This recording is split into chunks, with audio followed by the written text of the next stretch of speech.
தமிழக வெற்றி கழகத்தோட 2ஆம் ஆண்டு தொடக்க விழா நிகழ்ச்சியில தளபதி சுமார் 15 நிமிஷம் தான் பேசினாரு. அந்த 15 நிமிஷத்துல திமுக கட்சியோட தூக்கத்தை மட்டும் இல்ல, திமுக கூட கூட்டணியில இருக்க கட்சிகளோட தூக்கத்தையும் சேர்த்து கெடுத்துட்டாரு அப்படின்னு தான் சொல்லணும். ஓகே, என்ன நடந்துச்சு அப்படிங்கறத பத்தி இந்த வீடியோல டீடைலா பார்க்கலாம். தமிழக வெற்றி கழகத்தோட 2ஆம் ஆண்டு தொடக்க விழா நிகழ்ச்சி 2 நாளைக்கு முன்னாடி செங்கல்பட்டு மாவட்டம் மாமல்லபுரம் பக்கத்துல இருக்க பூஞ்சேரி அப்படிங்கிற ஒரு இடத்துல நடந்தது.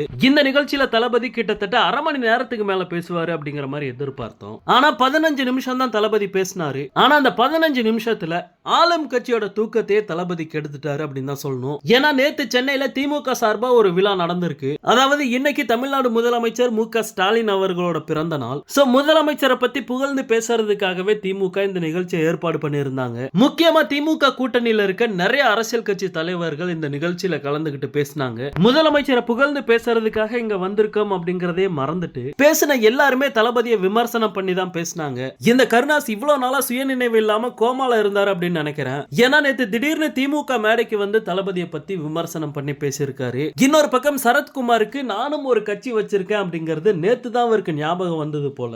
அவரும் பாத்தீங்கன்னா ஒரு பக்கம் மேடையை போட்டுக்கிட்டு கதறிக்கிட்டு இருக்காரு.